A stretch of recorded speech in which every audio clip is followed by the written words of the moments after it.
भक्त के लिए, प्रेमी उपासक के लिए यही जीवन है।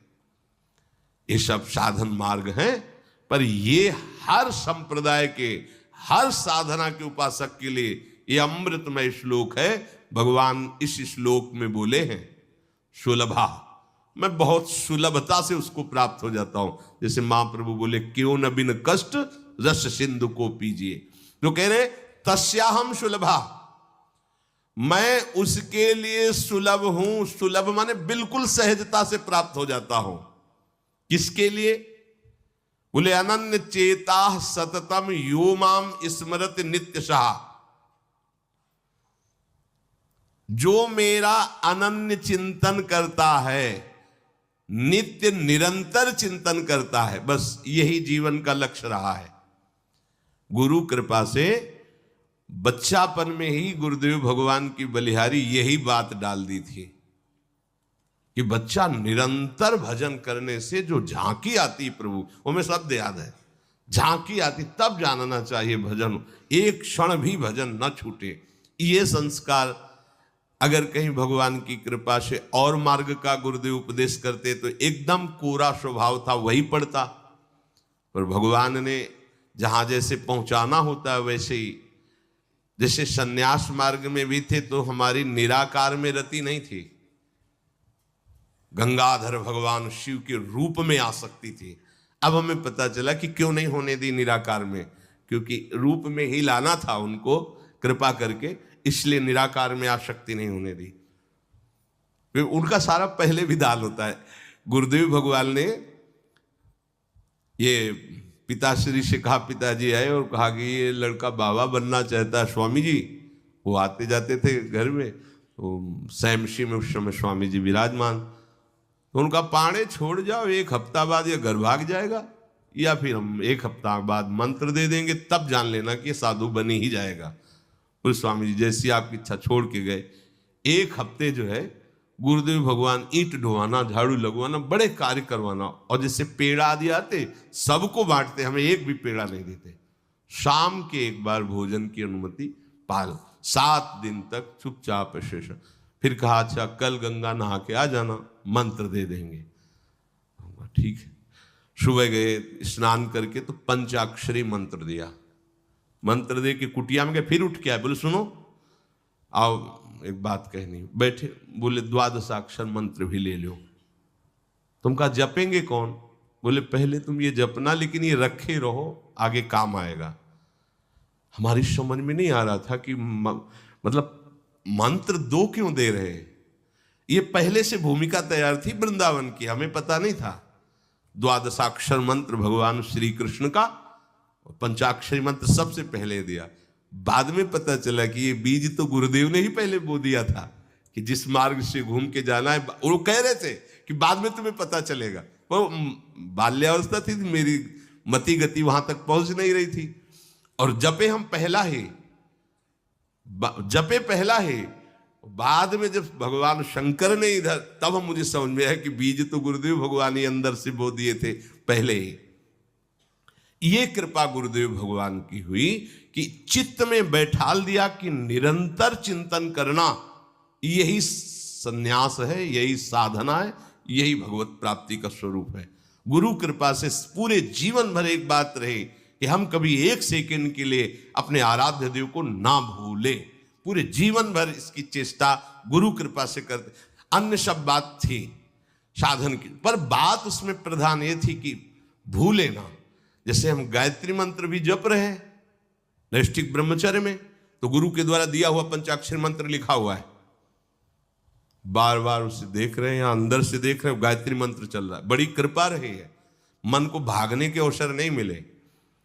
अनन्य चेता सततम, इसलिए हम आपको फिर कह रहे हैं, बहुत जल्दी लाभ लेना है तो इसको डबल पटरी में फंसाओ। यह जो एक मन बहुत ठोर कर कह कर उसने सच उपायो, बहुत जगह नहीं लगता है कि एक प्रभु में लगाओ फिर संसार में, प्रभु में ही 2 जगह लगा दो। बड़ी चतुराई से फांसा जाता है। यदि मंत्र से भाग रहा हो और तुम्हें कहीं रूप का अभ्यास हो भगवत कृपा से, तो रूप में फंसाओ, चरणों से लेकर के मुकुट तक, मुकुट से लेकर चरणों तक इसको फंसाओ, पर यह कठिन बात है, रूप आना कोई साधारण बात थोड़ी। तो डबल नाम में फंसाओ। जैसे कल कहा था कि शरणागत मंत्र चल रहा, राधा लिखे है, राधा बार बार, और शरणागत मंत्र जा कहा जाएगा। तो जब गायत्री जी जब करते थे अनुष्ठान पुरस्चरण का, तो सामने पंचाक्षरी मंत्र लिखा हुआ है और गायत्री मंत्र चल रहा है। अगर हम जरा सा भी चूकेंगे तो या तो मंत्र छूटेगा और या तो वो दृश्य छूटेगा। बिल्कुल मन को कोई जगह नहीं रखते थे, कोई जगह नहीं रखते। अनन्य चेता, ये बहुत बड़ी सिद्धि, बहुत बड़ा लाभ है कि अन्य कुछ स्मरण ना आवे। इसका अभ्यास आप कर लीजिए, फिर नशा तो ये चढ़ा देगा। ऐसा नशा चढ़ता है, ऐसा लगता है जैसे खोपड़ी घूम रही हो और उसके साथ मंत्र घूम रहा हो।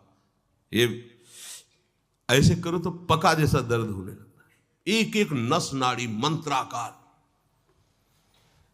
न भोजन की इच्छा है, न किसी के देखने की इच्छा है, इच्छा रहित केवल मंत्र चल रहा है। तदाकार वृत्ति, मंत्राकार वृत्ति। अब इतनी प्रपंच की वृत्तियां फैलाए हो, इतना बहिर्मुख हो, कैसे बात समझोगे अंतर की। अनन्य चेत, भगवान कह रहे मैं सुलभ हूं, सुलभ हूं।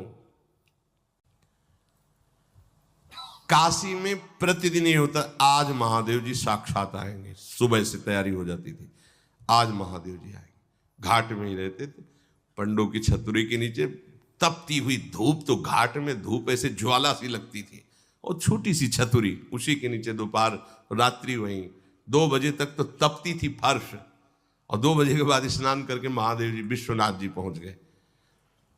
बस रोज आज मिलेंगे, आज तो निश्चित मिलेंगे। एक दिन इतना आनंद था कि आज तो बस आ ही रहे हैं, ऐसा आ ही रहे हैं।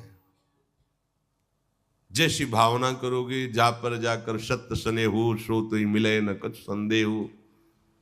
भयंकर जटाओं का बोझा ऐसे, इतना बड़ा हाथ में त्रिशूल लिए, देखा दोपहर में नग्न पैर से आ गए। अब अपने जो जहां पागल है वही उसको दिखाई दे, साष्टांग दंडवत ऐसे, मौन, कुछ बोले नहीं उससे। हम तो बस वैसे स्तब्ध, जैसे कोई जड़वत। बाद में विचार आया इसका मतलब क्या था। मैं ही मैं हूं, दूसरा कोई नहीं है। अलग से देखने की भावना मत करो, कण कण में मैं विराजमान हूं।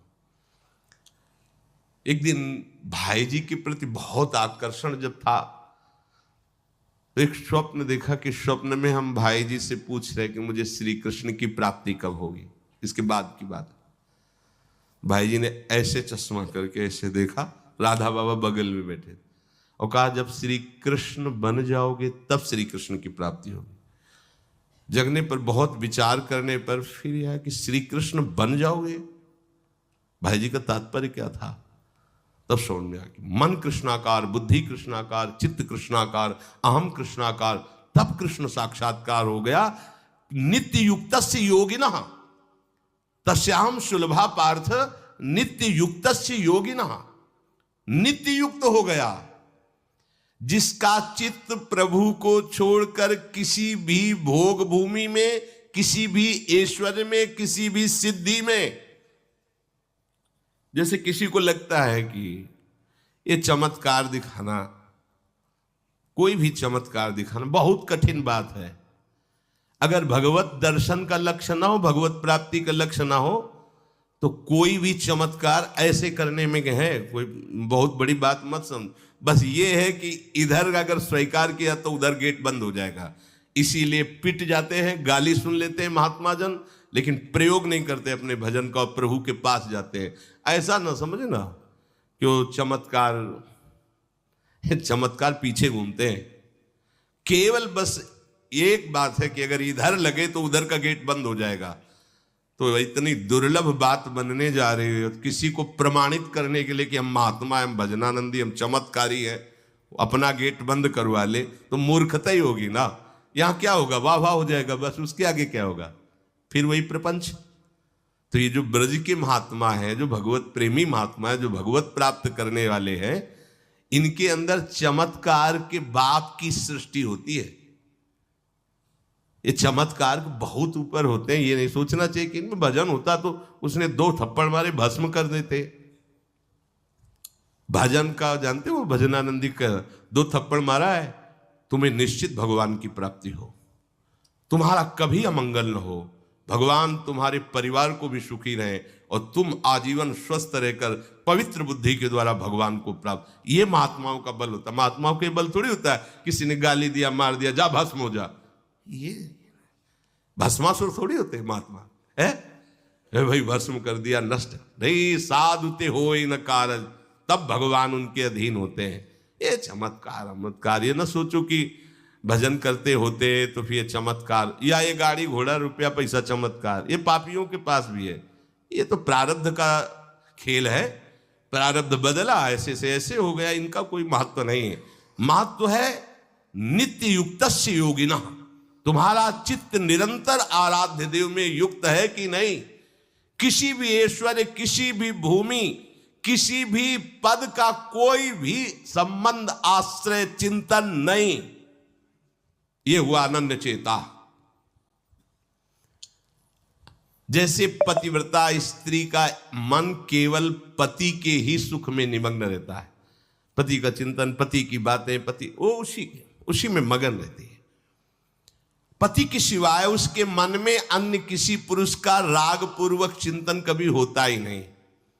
जैसे शिष्य का गुरु के सिवाय कहीं चिंतन नहीं होता, पतिव्रता पत्नी का मन, प्राण, तन सब पति के ही सेवा में, चिंतन में, मनन में।